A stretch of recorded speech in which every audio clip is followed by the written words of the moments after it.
Amen. Let's all stand up, please. Open your Bibles to 1 Corinthians chapter 15. 1 Corinthians chapter 15. Are you blessed? Say amen. Are you blessed? Say amen. Mga kaigsunan, whether we like it or not, our King of Kings and our Lord of Lords is coming. And He is going to reign and rule in this world.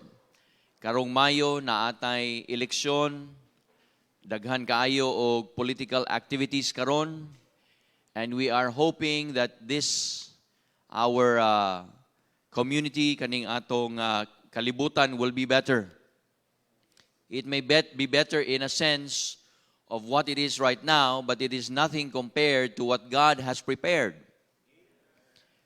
But if you are not a child of God this morning, kung wa pa ka maluwas, wa pa nimo maangkon, madawat si Jesucristo isip imong bugtong manluluwas, ang pag-ari ni Jesus Christ, it will not be something that will be exciting.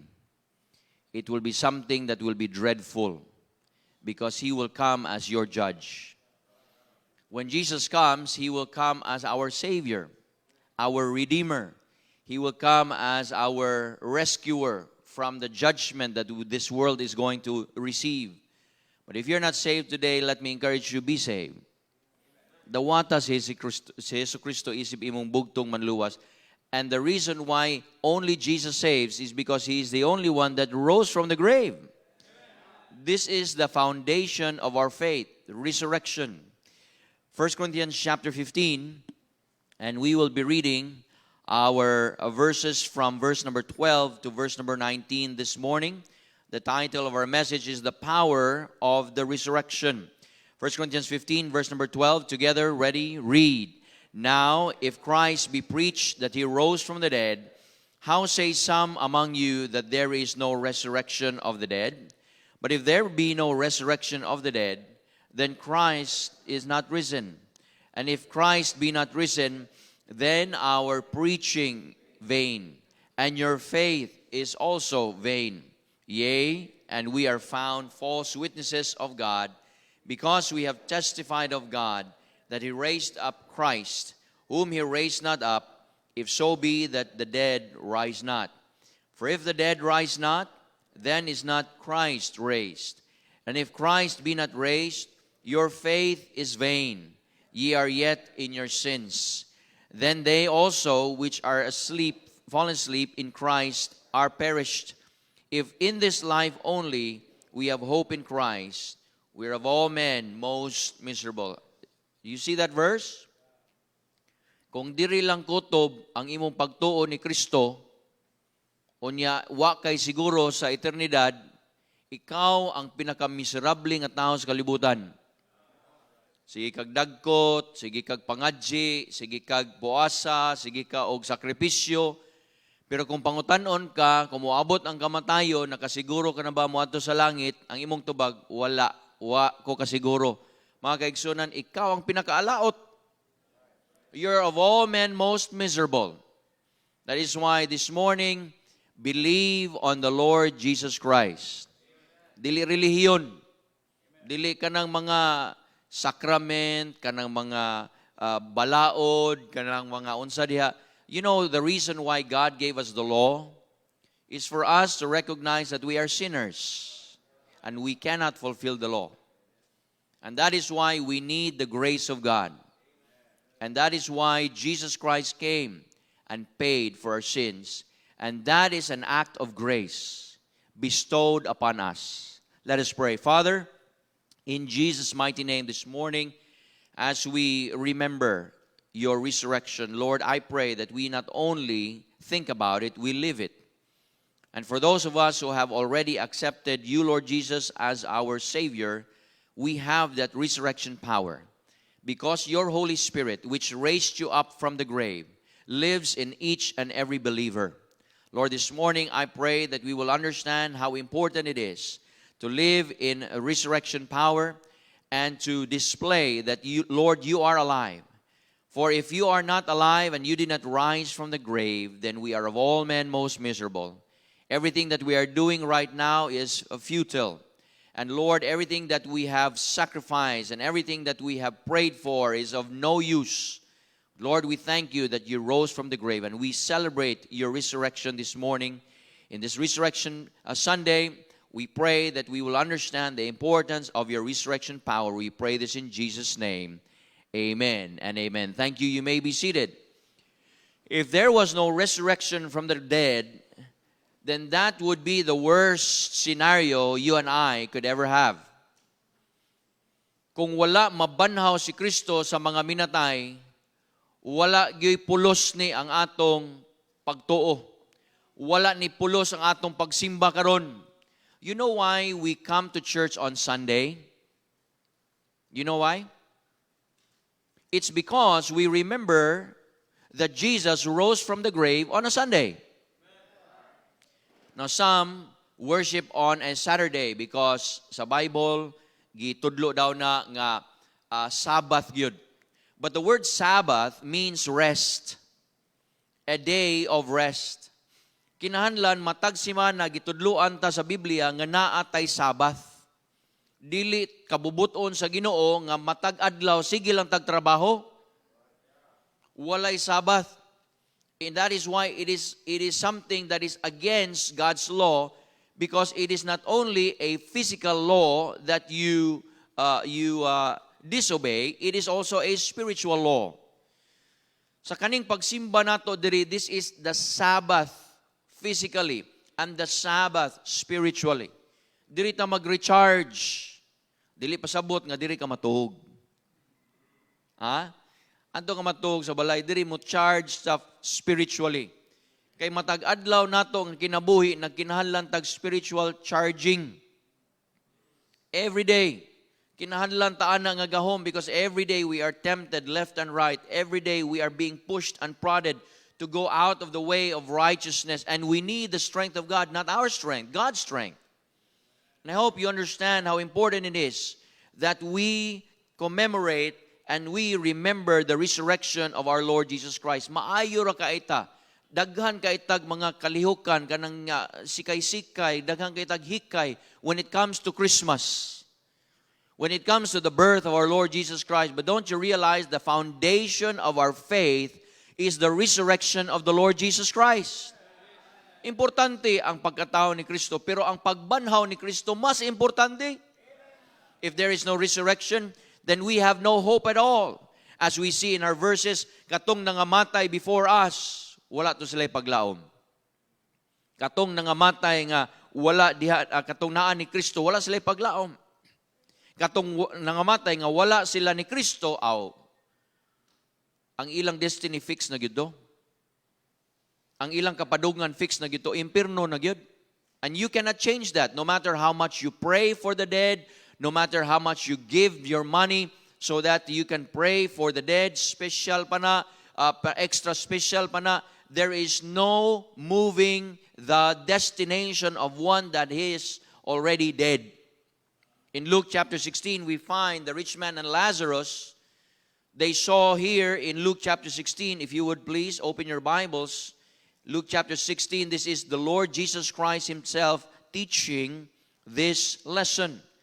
And in Luke chapter 16, talking about the rich man and Lazarus, the Lord Jesus Christ said in verse number 26, Luke chapter 16, verse number 26. Let's atras tagamay. Ingon siya sa verse number 25, but Abraham said, Son, remember that thou in thy lifetime, talking to the rich man who was in hell, in thy lifetime receivest good things, and likewise Lazarus evil things. But now he is comforted, and thou art tormented. And look at verse number 26. And beside all this, between us and you, there is a great gulf fixed. Say fixed. Meaning, di na nimo mausab. Nakalock-in na. Permanente na. It is fixed. There is a great gap that is fixed between hell and paradise. Between heaven, at this point in time, they were still in paradise. But today, paradise is empty. When Jesus Christ died on the cross, and then he was buried, he took captivity captive. He took all the souls of the Old Testament saints, gikan sa paradise, o gibalhin niya sa langit. Are you listening? So karon ang paradise wala na naisulod. Ang naa na karon sa tanan nga mga hinigugma o mga kaigsuon na nato, nga nauna na nato, tuwa na sila sa langit. They're already in heaven. If you remember at this particular time in John chapter 14, Jesus Christ said, I go to prepare a place for you. And if I go and prepare a place for you, I will come again and receive you unto myself, that where I am, there ye may be also. But there is a great gulf that is fixed. Do not be deceived, folks. You cannot manipulate, or you cannot change your destiny once you die. Wala na sa Bible kanini kamatay nimo, ampuan pa ka, pangajian ka pa, unya hinaot pa, ngagikan sa purgatorio, muadto ka sa langit. Ang pangutana, kapila man ka moampo nga ang imong hinigugma mabalhin ngadto sa langit. How many times you have to pray? How many times you have to pay? In the Bible never teaches prayers for the dead. Wala. You can pray all you want, folks, and you can be sincere about it, and I will not doubt your sincerity. But going to heaven is not a matter of sincerity. Going to heaven is a matter of accepting Jesus Christ as your Savior. That is why Jesus is such an important person in history. Daghan kay mga tao karon ilang gibaliwala si Jesus Christ. If Jesus did not rise from the grave, daghang mga relihiyon karon gitira nila si Jesus Christ, gi-question niya ang iyang pagka-Diyos. Why? Because that is what the devil wants. He wants us to have no hope. Let me tell you, folks, this morning, let me present to you this morning, according to what the Bible says, Jesus is our hope. He is the only hope of mankind. Kung pwede pa ta maluwas sa atong kagalingon, wala ta mo ari si Kristo. Naglisod-lisod siya sa kagalingon. Nag-sacrifice siya. The reason why He sacrificed, the reason why He came, the reason why He left heaven's throne is because He knew, Jesus knew, nga di takaluwa sa atong kagalingon. Praise God for the resurrection of our Lord Jesus Christ. When we come to Resurrection Sunday, celebrate. Smile. Kay buhi ang atong Diyos nga gisimba. Amen. I want us to have a different culture when it comes to resurrection. I want us nga diri sa atong church mo level ang atong excitement sa Christmas. Maayo ra kay ta sa Christmas, excited kay ta sa Christmas, magkanta ta, excited kay ta. Kinahanglan ang level of excitement nato pariha. Mulabaw pa.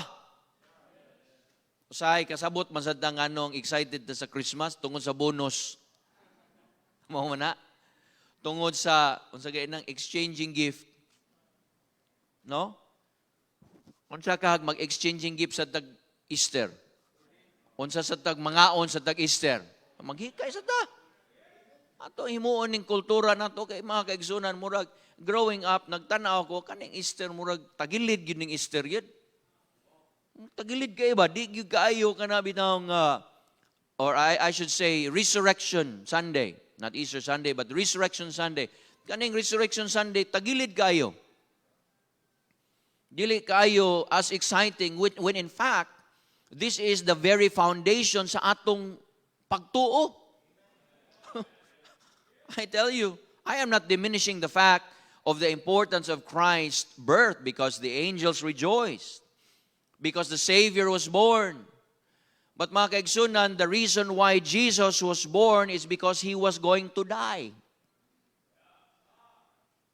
Ang iyang pagkatao, aron siya mamatay, aron kita maluwas. O pagpamatuod nga siya ang tinuod nga manluluwas, He rose from the grave. So what then about the resurrection?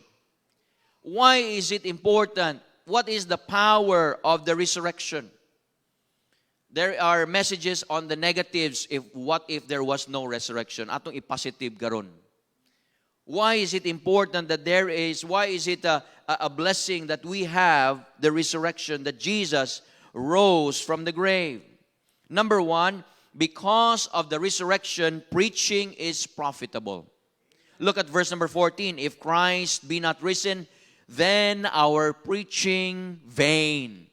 Kaning ay inyong pagpaminaw diri, kaning ato mga young people that have gone to youth congress, and every time we have special guests, and every time we have conferences, and we are being preached by the Word of God, mga kaigsunan, because Jesus rose from the grave, preaching is profitable. Many times people don't like preaching. If you search the word preaching in your Bible, if you have a Bible there, and you just type the word preach, I tell you, verses come out from the Old Testament. The Old Testament prophets preached. And what is preaching? It is giving out truth. That is why sometimes children don't like to hear their parents preach. But don't you realize, children, the parents, your parents, preach because they want to give you the truth? Ayaw na. Truth man na. Mura sa kag pastor mada, mura sa kag pastor pada, human naman untang wali, nagwali mga dris balay. Why? Because preaching in general is forth-telling. It's giving forth the truth. Jonah preached and many got saved. Jesus preached and the apostles preached and John the Baptist preached, and preaching is the one that gives us the truth. And that is why it is important. We have people that go out street preaching. Sometimes I pass through the South Bus Terminal and I hear people there preaching the gospel of the Lord Jesus Christ. And there is one primary message that we preach, and it is the preaching of the glorious gospel of our salvation in Jesus Christ. Preaching is useless most of the time. Why? Because many times, kuto braman tas pagpaminaw. But don't you realize, if you're saved this morning, say amen, God has ordained you to preach. Not to pastor, to preach. Kana mag-share di ay ka sa gospel preaching man na. Kana di ay mag-Bible study na ka preaching man na. Whether sa mga babae, mga bata, mga lalaki, preaching man na. Don't be just listeners. Be doers. There are many churches in the world today. Every week, this weekend, churches are gathering to preach the glorious gospel of the Lord Jesus Christ, to preach the truth of the Word of God, to preach about the Lord Jesus Christ and who He is to us. But it all means nothing if we only hear and not do. It all means nothing if there is no resurrection from the dead. That is why the only people that can really matter in preaching are those that have been saved. Because you have received the resurrection power through accepting Jesus Christ as your Savior. All preaching of the gospel of Jesus is useless if there is no resurrection. But thank God, preaching is profitable because the resurrection of our Lord Jesus Christ happened. And so, preach. Preach. Tell as many people about our Lord Jesus Christ. Preaching is profitable because Jesus rose from the grave. Secondly, we find our faith is fruitful. Verse number 14. Balik na. Tanawa. And if Christ be not risen, then our preaching is vain. And your faith also is in vain. Tuo-tuo ka, niya wala hinungdan imong pagtuo. Nagpalimpyo ko gahapon kay nag-init-init naman, no? So nagpalimpyo ko sa car wash at tubangan sa atong home church dito sa Katipunan. So nagpalimpyo ko niya istorya mi sa tag-iya sa bossing. Kinsa man na itong namatay, murag daghan man tong mga sakyanan katong last at pilto ka weeks ago, daghan nang namatay. Ingon ko, ang akong mother to namatay. Sa amo o ba? Sa akong mama sad namatay katong February. ingon ko, kaning kamatayon, no, mahitabo ni sa tanan. Dili lang sa atong ginikanan, pwede sad ni mahitabo nato. And I started, to talk about, start a conversation, and I was trying to position myself to share the gospel. But then he stopped me, niingon siya, Busing, nakasuod na mga diha sa simbahan. Ingo, that's good. Nga nung di man ka mo balik diha, kami, dibuto naman good mi ni Santo Niño, gamay pa ko. Ana siya nako. So bisag unsa pa inyong imbitar na mo, di na gyud mi mo usab. Ingko nindot nang madibuto ka. Pero dili man ni ang simbahan makaluwas. Dili man si Santo Niño makaluwas. Dili man ang atong pagtuo nga sa atong kaugalingon, atong binuhatan makaluwas. It is Jesus Christ and Christ alone. Bisag pag mabaptis ka, bautismuhan ka, nya mao na imong gisaligan para maluwas ka, di gyud ka adtog langit do. Kani simbahan na din ni makaluwas. The only reason why we are here today is because we believe one thing, and I hope that we are one in this. We believe that Jesus Christ is our Savior.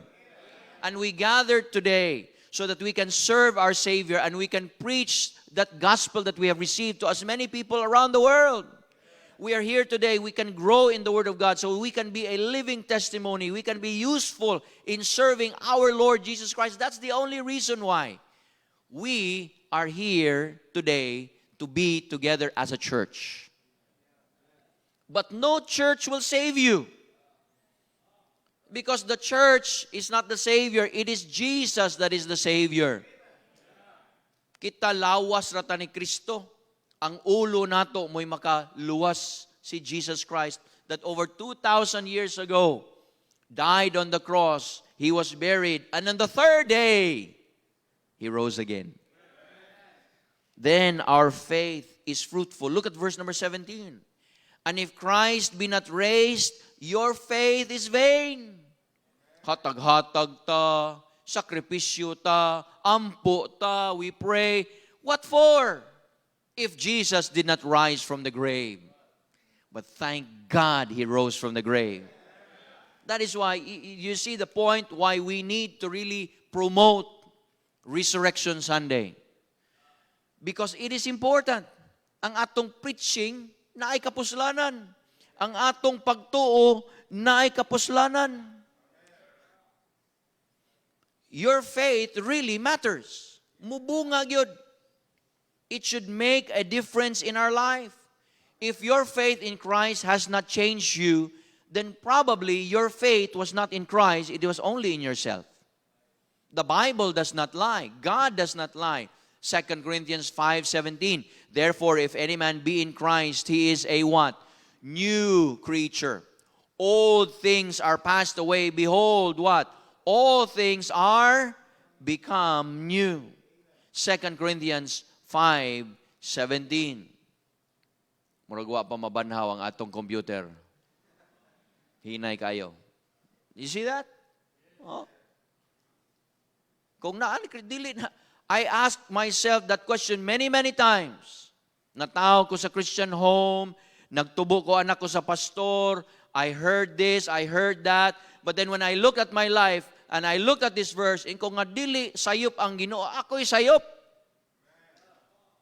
Kung anong wa may kausaban sa akong life, why is my life, there is no, then I said, Lord, luwas baka ko, Lord. I made sure I was saved. I asked, sa usahay lagi ka na ibang na mga natin mga migo ba? Nidawat ka? Did you receive Jesus? I'll receive Jesus. Let's receive Jesus together. Kanang hagit-hagit ra ba? Wa gi seriousness. Baptize mi pero wa dito mabaw na basa rami wa niyang bautismuhan. Ang tinuod na bautismo kanang naluwas na. Kaya kung di pa kaluwas nang babaptize ka, igor ka na basa. Pastor, pwede ko magpa-rebaptize? There is no such thing as rebaptism. There's only one baptism. A true baptism. The rest is just basa lang, kaligo lang. So because Jesus rose from the grave, our faith is fruitful. Thirdly, because Jesus rose from the grave, sin is subdued. Sin will have no dominion over us anymore. Don't you tell yourself, di gyud ko pastor, ing ani na gyud ko, I cannot win over sin. Mo na gyud ni, di na gyud ko kabiya. I cannot leave alcohol, I cannot leave drugs, I cannot leave immorality, I cannot leave pornography, I cannot leave lying. Don't say that. If Jesus is in you, you have the power, because of resurrection power, you have the power over sin. 17. Look at 17, verse 17. And if Christ be not raised, your faith is vain. Ye are yet in your what? Sins. But because Jesus rose from the grave, opposite na ni. We are not anymore in our sins. Christ and His resurrection power has dominion over sins. One preacher preached that there were about 726 different sins. I don't know how he counted that. Yun sa kanya pag-ihap, no? Siguro kada sala niya, ipon niya, usa, nakasaan na sa go. Lain na sa ni Eduha. Iti kadaghan ng 726 sins. Some days, you feel like, I know, sin controls. Sin gets the upper hand. Have you ever said that? Nganong, why did I say that? Nganong gibuhat man ako to? Why did I do that? Why did I... Kamantay mo, ana? And you get frustrated with yourself. But let me tell you, if Christ is in you and you're saved and born again, resurrection power means that we have power over sin. The Holy Spirit of God gives us victory over sin. The sins of the flesh, Galatians 5:19, the Bible says, now the works of the flesh are manifest, which are these: adultery, fornication. What is adultery? Extramarital affairs, sexual affairs in the bounds of marriage. Fornication is sexual sins, sexual acts outside the bounds of marriage. Kung dili ka paminyo, unya nag-sex ka, you are committing fornication. Kung minyo ka, nag-sex ka, dili si mong asawa, you are committing adultery. Are you listening? And that's sin. Are you listening? That is sin. Sala. There is no other way to put it. It's sin. Hununga na. It's sin. Uncleanness, lasciviousness, idolatry. Na sa Bible. Witchcraft. Do not play with this Ouija board, spirit of the glass, calling and conjuring spirits. Don't play with that. Folks, do not play with the devil. He is dangerous. He is powerful. He's not all-powerful, but he is powerful more than us. Were it not for Christ in us, pildi taoy. The devil is not some, funny guy with a fork and with a red suit. The Bible describes him that he is an angel of light. He can be sitting right here, right now. Maybe he's sitting beside you. Sakto gyud ka, pastor. Kani akong bana, pastor. Sakto gyud ka. Dili imong bana.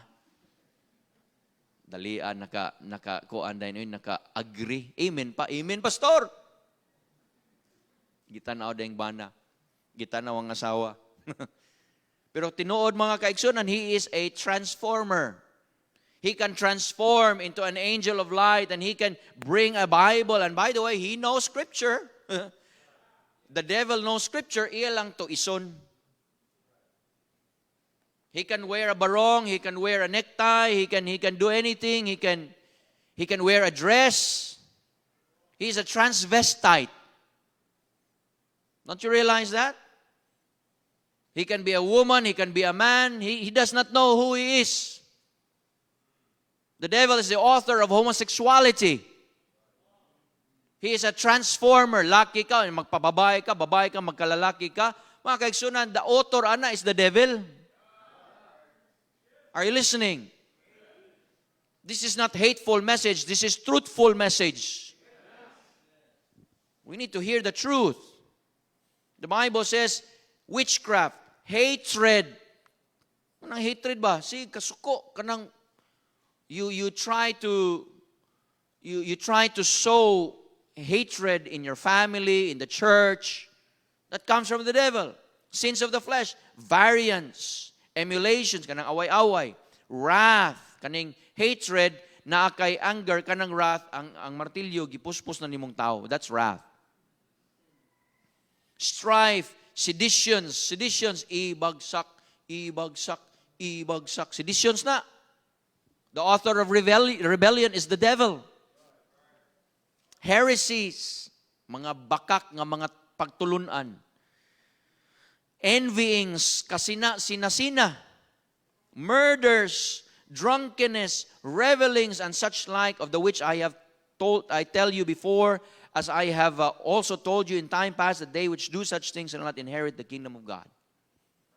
Kani maoning mga buhat sa unod. Mo nang kung naanata ni Kristo, kuhaon ta, usbon ta ni Kristo from that life to a life that is His. A resurrected life. Kaning works of the flesh, patyo na sa Ginoo. That's why the Apostle Paul said in Galatians 5:20, I am crucified with Christ. Nga naman kaning mga buhat sa unod, kinahanglan ilansang na. Mao ni nakadaot nato. Mao ni nagkalisod-lisod sa atong katilingban. Daghan kay tag mga plano, daghan kay mga project, di gyud mahimo ngano man gaaway ang mga politika. Gaaway ang mga igsuon, lima ka panimalay, gaaway over land sa yuta. Uy, igsuon mo, gaaway mo yuta. Noon sa man kanang yuta, mabilin ra na. Ang relasyon, importante kayo. But let me tell you, because Jesus Christ rose from the grave, sin is subdued. So ay pagpaulipon, do not be in bondage by sin. Don't let sin have dominion. And lastly, because Jesus rose from the grave, Christ is current. What does that mean, Pastor? Kurinti si Kristo? Dili. Current ba? Kanang current events. Dili obsolete ang atong Ginoong si Kristo. Dili para rat sa tiguang. Dili lang para sa mga ancient. No. Christ is relevant for every generation. He is current. Look at verse 13. But if there be no resurrection of the dead, then Christ is not risen. Patay si Kristo. Salamat, buhi si Kristo. God is not dead. So don't live like God is dead, that there's no God, there's no hope. There is hope. Bisag mamatyan ta, na ay paglaom. One of the things that I look forward to is the coming of our Lord Jesus Christ. Because one of the first things that will happen, look at 1 Thessalonians chapter 4. This is one of the first things that will happen.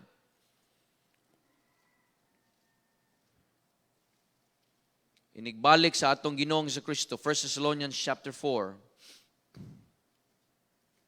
and verse number 13. 1 Thessalonians 4:13. But I would not have you to be ignorant, brethren. It's talking to the believer. Are you saved? Yeah. Kung di ka luwas, wa gi kay labot aning bersikulo ha. But I would not have you to be ignorant, brethren. God does not want us to be ignorant. Concerning them which are asleep, katong nauna na nato. Do you have loved ones who have died before you? Friends, neighbors, churchmates? That ye sorrow not, even as others which have no hope. Kita natin paglaom, tanawa. For if we believe that Jesus died and what? Oh, tanawa. Unsa ka importante ning resurrection?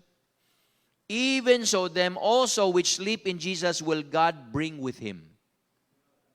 Now listen. All the dead will be resurrected. But there is a resurrection unto life. And there is a resurrection unto damnation. Are you listening? Ang gusto nato nga resurrection unto life, mo ni. when you are resurrected unto life, you are resurrected to be with Christ. For this we say, verse number 15, by the word of the Lord, not my word. Don't say, ingon to si Pastor Ken. Dili-dili ako mag-ingon. Ang Ginoo nag-ingon. The word of the Lord, that we which are alive and remain unto the coming of the Lord shall not prevent them which are asleep. So pagbalik ni Kristo, mga kaigsunan, naay mabilin nga buhi. You know, I believe most of us, if not all of us, desire nga inigbalik ni Kristo, buhi ta. I believe that day is coming soon. Personally, I really believe that. Just a couple more years to go. Mubalik na si Kristo. Hinaot pang naapataan na. Mo nang dili mo na atong ang atong team diha sa likod mo tan-aw ka sa atong relo, redeeming the time. When God gives you a day, when God gives you a week, when God gives you a month, use that to His glory. Tanawa imong kinabuhi. Unsa man imong kinabuhi? Naghinimatay kag tuon, naghinimatay kag trabaho, naghinimatay kag negosyo, pero wa gyud kahimayaan sa Ginoo ana. Gamito na nimo sa Ginoo para ra sa imong kagalingon. Think about it. Nag-usik-usik ka sa imong kinabuhi, naglulong ka sa droga, naglulong ka sa bisyo, naglulong ka sa unya asa man ka ending ana. Inigbalik ni Kristo, unsa naman ning tanan? Kinsa ba nato, how many of us you expected this pandemic? Wala. Nakalitan tang tanan. Ing-ana ang pagbalik ni Kristo, makalitan tang tanan. Tanawa. Tanawan sa ingon diri. For the Lord Himself shall descend from heaven with a shout, with the voice of the archangel, and with the trump of God, and the dead in Christ shall rise first. So, inigbalik ni Kristo, ang una nga matayog, malihok, ang namatay. Kanang namatay ni Kristo, sila'y una. The dead shall rise first. Sila mo'y mabanhaw una. Then, kita nga wa mamatay, kung mahibilin pa ta diri, buhi ta, we which are alive and remain shall be caught up. Mukuyog ta, mag-abot ta sa mga namatay didto sa panganod, caught up together with them in the clouds in the air, and so shall we ever be with the Lord. Kita ni mo na mga kaigsunan? And the dead in Christ shall rise first. There is a resurrection. Pero kung wa mabanaw si Kristo, ato ning gisiun, kani, ilabay na to ni, wa ni pulos ang bersikulo ha. Wa tay paglaom. Mangulit ta, oy. Ngulit ta. Ano mag uliwali man ta diri. Wa tay paglaom. Nahala, mangawat ta, hala. Mamatay ta magkuan ta, mangdaog tag mga tao, wa may paglaom. Wa pulos, to each his own. Matirang matibay. That is the folly of evolution. That is what evolution teaches us. Matirang matibay. Survival of the fittest. That is why man has always been that way. Magdaog og uban kay survival. Mga kaigsunan, we are not to think Jesus is taking care of us. We are to live lives, holy lives, righteous lives, lives that are honoring and pleasing our risen Savior. We go back to the Word of God. We go back to the Bible. We go back to what God has given to us in Scripture. Because there is a resurrection, believing in the Lord Jesus Christ, worshiping the Lord Jesus Christ, serving the Lord Jesus Christ, giving our life to the Lord Jesus Christ, is still current. Dili na nga way kapos sa una ra nang parang sila ra ng Pedro, ang mga apostoles, sila mga disipulo, sila ra to mga propeta. No, even us today. Relevant gyapon si Kristo. just because we are modern, just because naanatay mga gadgets, just because naanatay mga electronics diri, just because everything is wired and connected, does not and we can go to the moon and outer space just like that, does not mean that we don't need God anymore. We need God now more than ever. Just realize that. Tanawa, sa atong ka-modern, naunsam ni atong kahimtang karon sa kalibot, ka-modern na to, barbaric lang gihapon ta, oy. Si Putin mo attack gihapon sa Ukraine kay na-insecure siya sa iyang kahimtang. That's barbaric. And he just kills on a whim.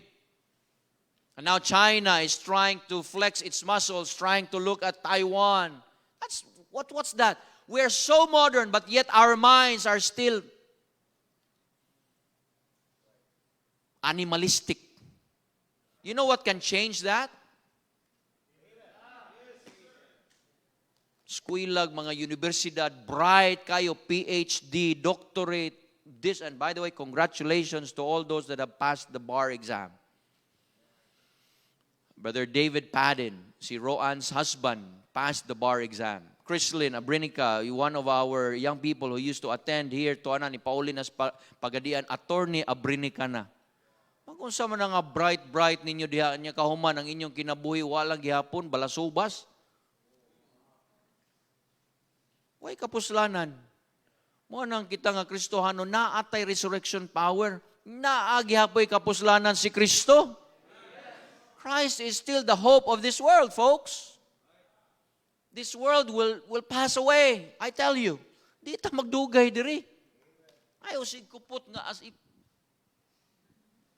mao na gyud ni. This is not it. You know the blessing of death? Kanang kamatayon? The blessing of, dili kamatay, dili ikaw. Kanang mamatyan ka ba?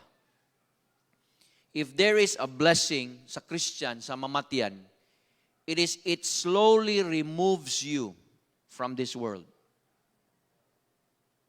Di na kayo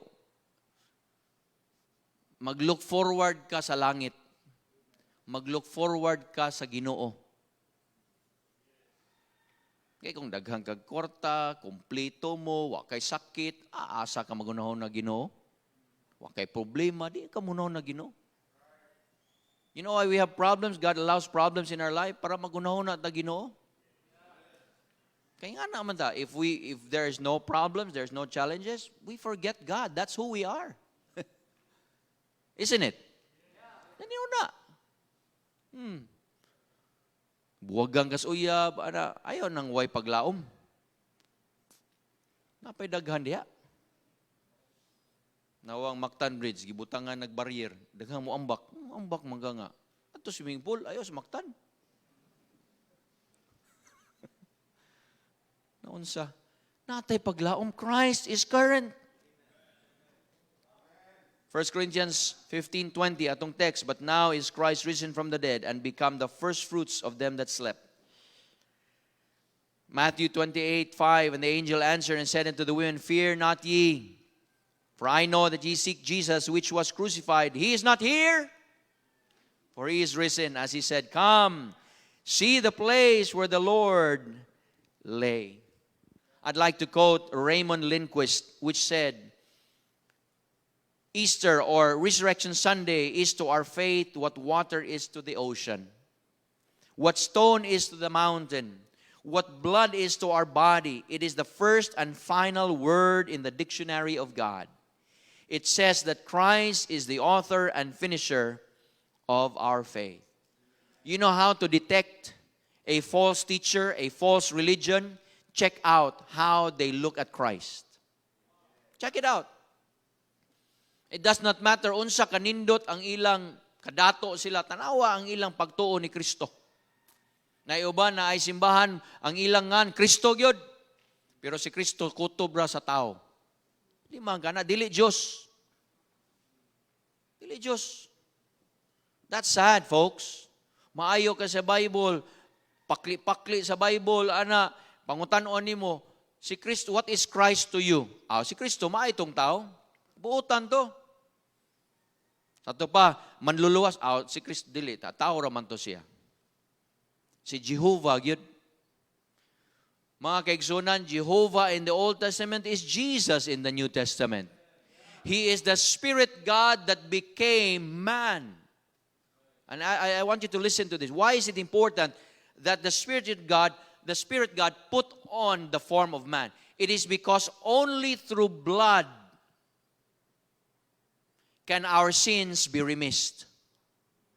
Open to Hebrews. Ang Spiritu wala na'y dugo. Nya kita, ang atong dugo, hugaw man. Look at Hebrews chapter 9. Hebrews chapter 9. And verse number 22. Look at this. Let's read together. The Bible says, "Go, and almost all things are by the law purged with blood." Everybody, read. "And without the shedding of blood is no..." Kung walay dugo nga iula, ngano man tong sa una, gisugo man sa Ginoo, sa Old Testament, ni Jehovah, si Moses, paghimo aning mga sacrifices, offerings, na ay sin offering, na ay worship offerings, na ay daghang mga offerings. Pero katong, let's focus on the sin offering. Inighalad nimo sa sala, kasagaran gyud halos tanan. 5 man na kaklaseng mananap, depende sa imong status. Kung di ka ka-afford, ang imong i-offer, langgam, katong dove. Kung dili pa dove, pigeon pa gyud. Mahal-mahal man ang dove. Kanang pigeon, birang barato na, imo ra na, mahakop na imo na daya. But imo gyud nang ulaan og dugo. Remember Abel? Si Abel, katong unang mga anak ni Adan og ni Eva, si Cain og si Abel. Si Abel, ni-sacrifice siya sa Ginoo og blood sacrifice. An offering of blood sacrifice. Gidawat sa Ginoo. Ang offering ni Cain, dili to blood sacrifice, wala gidawat. Nasuko si Cain, gipatay niya si Abel.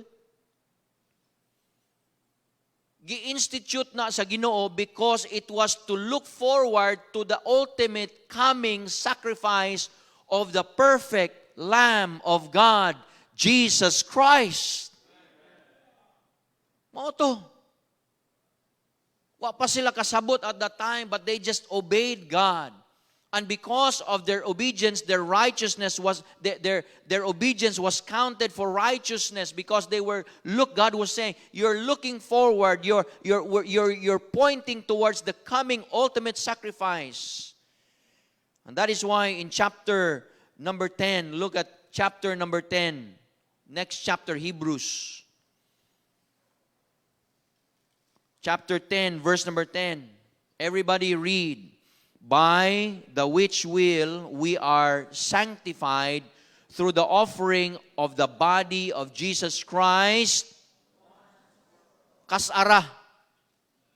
Ngano magpalansang-lansang magkakadatuig. Wa na'y pulos. Are you listening? Verse 11, padayon. "And every priest standeth Read, ready, go. "And every priest standeth daily ministering and offering oftentimes the same sacrifices." Is that in the Bible? Si kaghalad-halad diha, dili na, humana. 12. Ready? Read. "But this man," kinsa man to? Kinsa man ning this man? Kinsa man ni? Jesus. "After he had offered for sins forever, sat down on the right hand of the throne, on the right hand of God." Klaro kayo? Are you with me?